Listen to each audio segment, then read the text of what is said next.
দুলিয়াজানৰ অয়েলৰ operation এৰিয়াৰ ভিতৰত যি অবৈধভাৱে লিজত দিয়া বিএন সিং পেট্ৰল পাম্প সম্পৰ্কত অসম জাতীয়তাবাদী যুৱ ছাত্ৰ পৰিষদে যোৱা 20 তাৰিখে এক প্ৰতিবাদী কাৰ্যসূচী ৰূপায়ণ কৰা হৈছিল আৰু প্ৰতিবাদী কাৰ্যসূচীৰ উপস্থিত হৈ অয়েল কৰ্তৃপক্ষ আৰু ডিব্ৰুগড় জিলা প্ৰশাসনে এই পেট্ৰল পাম্পৰ ওপৰত এক তদন্ত ইতিমধ্যে ঘোষণা কৰিছিল আৰু তেখেতসকলে অসম জাতীয়তাবাদী যুৱ ছাত্ৰ পৰিষদক এক প্ৰতিশ্ৰুতি প্ৰদান কৰা হৈছিল যে যেতিয়ালৈকে এই তদন্ত সম্পূৰ্ণ নহয় তেতিয়ালৈকে বিএন সিং পেট্ৰল পাম্পটো বন্ধ কৰি দিয়া হ'ব। কিন্তু অতি দুৰ্ভাগ্যজনকভাৱে যোৱাকালি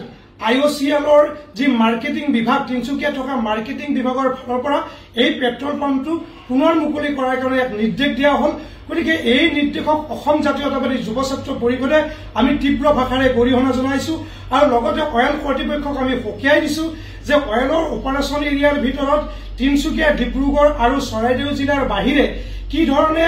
অসমৰ বাহিৰৰ অনা অসমীয়া মানুহক ই অয়েল কৰ্তৃপক্ষই হওক বা IOCL কৰ্তৃপক্ষক এটা পেট্ৰল পাম্পৰ লিজত দি এই অসমৰ থলুৱা খিলঞ্জীয়া মানুহক তেওঁলোকে কি ধৰণে প্ৰতাৰণা কৰিলে বিশ্বাসঘাতকতা কৰিলে তাৰ বিৰুদ্ধে অসম জাতীয়তাবাদী যুৱ ছাত্ৰ পৰিষদে যোৱা 20 তাৰিখৰ পৰা আমাৰ প্ৰতিবাদী কাৰ্যসূচী ইতিমধ্যে আমি ৰূপায়ণ কৰি আহিছিলো আৰু তাৰ পৰিপ্ৰেক্ষিতত আজি অয়েল কৰ্তৃপক্ষই অসম জাতীয়তাবাদী যুৱ ছাত্ৰ পৰিষদলৈ এক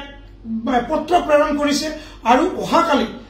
অয়েল কৰ্তৃপক্ষই এক দ্বিপাক্ষিক আলোচনাৰ কাৰণে অসম জাতীয়তাবাদী যুৱ ছাত্ৰ পৰিষদক আমন্ত্ৰণ জনাইছে। নিশ্চিতভাৱে অসম জাতীয়তাবাদী যুৱ ছাত্ৰ পৰিষদৰ কেন্দ্ৰীয় নেতৃত্ব অয়েলৰ এই আলোচনাত মিলিত হ'ব। কিন্তু আমি আজি স্পষ্টভাৱে এই অয়েল কৰ্তৃপক্ষক জনাই দিব বিচাৰিছো যে অহাকালিৰ যি আলোচনা হ'ব কেৱল মাত্ৰ অসমৰ থলুৱা খিলঞ্জীয়া মানুহৰ স্বাৰ্থত অসম জাতীয়তাবাদী যুৱ ছাত্ৰ পৰিষদে সেই আলোচনাত অংশগ্ৰহণ কৰিব আৰু আজি তিনচুকীয়াত থকা IOCLৰ যি মাৰ্কেটিং অফিচ আছে এই মাৰ্কেটিং অফিচত অসম জাতীয়তাবাদী যুৱ ছাত্ৰ পৰিষদৰ ইতিমধ্যে এটা সজাতি দল ৰাওনা হৈছে আৰু তেখেতসকলে IOCL কৰ্তৃপক্ষই কি ধৰণে অয়েলৰ নীতি নিয়ম ভংগ কৰি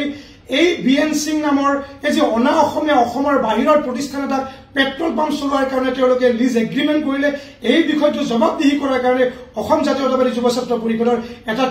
সজাতি দল ইতিমধ্যে তিনচুকীয়ালৈ ৰাওনা হৈছে। গতিকে আমি অসম জাতীয়তাবাদী যুৱ ছাত্ৰ পৰিষদৰ কেন্দ্ৰীয় সমিতিৰ তৰফৰ পৰা স্পষ্ট কৰিব বিচাৰিছো যে যেতিয়ালৈকে অবৈধভাৱে অয়েল অপাৰেশ্যন এৰিয়াৰ ভিতৰত থকা বিএন সিং পেট্ৰল পাম্পটোৰ লিজ এগ্ৰিমেণ্ট বাতিল কৰা নহয় অহাকালিৰ আলোচনা হোৱাৰ পিছতো কিন্তু যুৱ ছাত্ৰ পৰিষদৰ এই স্থিতি বাহাল থাকিব আৰু যুৱ ছাত্ৰ পৰিষদে প্ৰতিটো মুহূৰ্ততে খিলঞ্জীয়া থলুৱা অসমীয়া মানুহৰ স্বাৰ্থত কাম কৰি আহিছে অনাগত সময়ত কাম কৰি যাব আৰু এই